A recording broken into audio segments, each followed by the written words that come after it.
Somos estudiantes de la Universidad Central del Ecuador, de la Facultad de Ciencias Jurídicas y Políticas. El tema a tratarse es Historia del Derecho Romano. El tema a tratarse es la monarquía romana, la sociedad.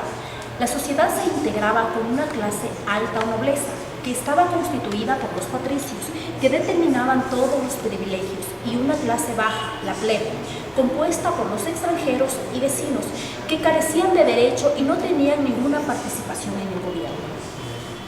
Los plebeyos podían incorporarse a una familia de patricios en calidad de protegidos o clientes, con lo cual lograban mayor seguridad. Patricios y clientes unidos formaban lo que se llamaba la gens. En este caso, el matrimonio tenía carácter religioso y era indisoluble, lo que aseguraba la solidez de la sociedad romana.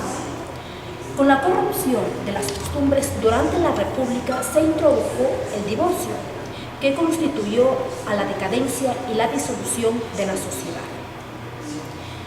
Las clases sociales de Roma monárquica. Los patricios formaban la aristocracia romana, el sector dirigente y un privilegiado, los únicos considerados como ciudadanos romanos, con derecho a votar, ocupar los cargos políticos y religiosos. Además, era el sector más rico, dueño de las grandes extensiones de tierra. Se consideraban descendientes de los fundadores de Roma y estaban organizados en una consolidada sistema familiar. Los familiares patricias que agrupaban una gens, integrados por los descendientes de un mismo genio, semidios, al que veneraban. Los gens se agrupaban de 10 a 10 y formaban una curia, congregación religiosa de las familias. Con el tiempo, las curias se convirtieron en instituciones políticas.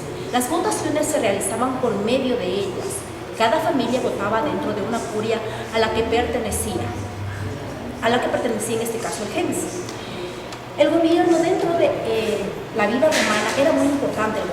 El gobierno solamente podía ser ejercido por los patricios, que eran los descendientes de los fundadores o padres de la ciudad.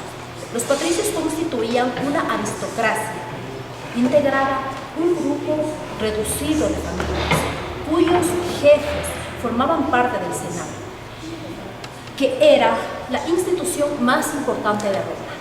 Era presidido por el rey y una muerte ejercía transitoriamente el poder hasta que elegía a su nuevo sucesor. La economía. La economía se basaba en la explotación de una tierra, por lo cual la mayoría de las poblaciones eran campesinas.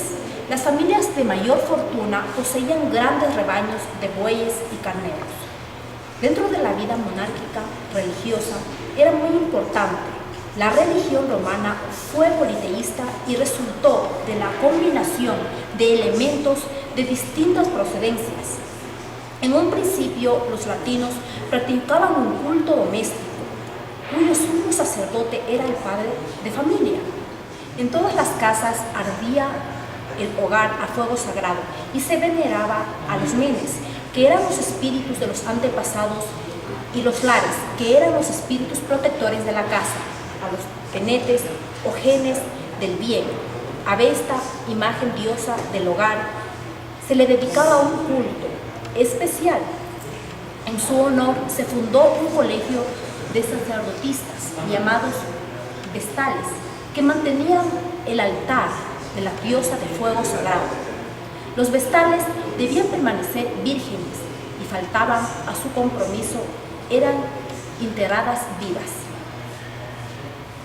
Lo que más llama la atención fue la relación contractual que los romanos establecían con los dioses, a quienes les ofrecían promesas a cambio de favores que, si no cumplían, daban lugar a repudio y la recurrencia a otros dioses.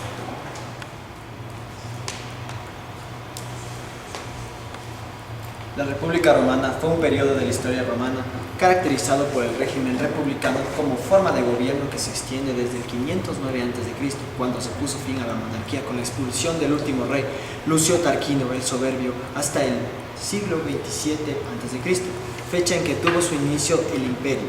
La República Romana consolidó su poder en el centro de Italia durante el siglo V y en los siglos VI de la península itálica, sometiendo a los demás pueblos de la región, enfrentándose a la polis griega del sur. En la segunda mitad del siglo III a.C., proyectó su poder fuera de la Itálica, lo que llevó una serie de enfrentamientos con otras grandes potencias del Mediterráneo, en los que derrotó a Cartago, Macedonia, anexionándose sus territorios. En los años siguientes, siendo la mayor potencia del Mediterráneo, expandió su poder sobre las polis griegas. El reino de Pérgamo fue incorporado a la República y en el siglo I a.C. conquistó las costas del Oriente, próximo entonces en entender el poder del imperio. Durante el periodo que abarca el final del siglo II a.C. y el siglo I, Roma experimentó grandes cambios políticos, provocados por una crisis, por una consecuencia de un sistema acostumbrado a dirigir solo a los romanos y no adecuado para controlar un gran imperio.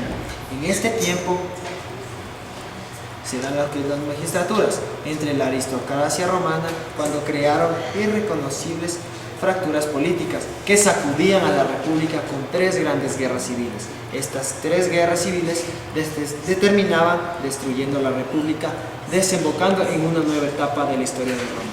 En la historia de Roma, de la República Romana, cabe distinguir tres etapas. En la primera de ellas, en el siglo V a.C., el poder era ejercido por los patricios, siendo conocido como el Estado gentilicio. Bajo este tipo de gobiernos, la plebe quedaba excluida del gobierno y carecía de derechos políticos. Así, en la primera etapa de la República, no todos los ciudadanos tenían igualdad de derechos y deberes. El grupo aristocrático que arrebató el poder, el rex, monarca, organizó el nuevo sistema en beneficio propio. Abundó en esta época las luchas entre los propios patricios por el poder personal. Este confuso periodo dio un origen a la implantación de la dictadura, y los jefes militares trataron de alcanzar el poder apoyándose unas veces en la plebe y otra fuerza de las armas o en la invasión de Roma por los pueblos enemigos. Otras veces la pugna por el poder se efectuara mediante la prórroga de los cargos políticos, excepcionalmente los decemviros, encargados de redactar la ley de las 12 tablas, que dice Lex Duodecim Tabularum. Este tipo de gobierno fue la causa de lucha de los plebeyos para conseguir los derechos políticos, que duró hasta finales del siglo VI a.C., ya que los magistrados, cónsules y senadores, todos ellos patricios, no estaban dispuestos a conceder, y a su vez las nuevas asambleas. Los comicios centuriados estaban dominadas por terratenientes ricos, también del origen patricio. Para obtener una igualdad con los patricios, los plebeyos se retiraron a Aventino. Lograron que en el año 494 a.C. se creara el cargo de tribuno de la plebe, en número de 2, y tenían como misión de la defensa los plebeyos. Progresivamente los plebeyos tuvieron acceso a todas las magistraturas. La igualdad de todos ante la ley fue codificada por la ley de las 12 tablas a mediados del siglo V a.C. La segunda etapa de la República abarca en el siglo III y II, hacia mediados del siglo III a.C. La actividad política se seguía teniendo como marco la ciudad de Roma y sus alrededores, y solo los ciudadanos romanos gozaban de todos los derechos políticos. Roma organizó el territorio italiano alrededor de las ciudades, estableciendo mediante tratados el estatus de cada una de ellas, como son colonias romanas, municipios y colonias de derecho latino.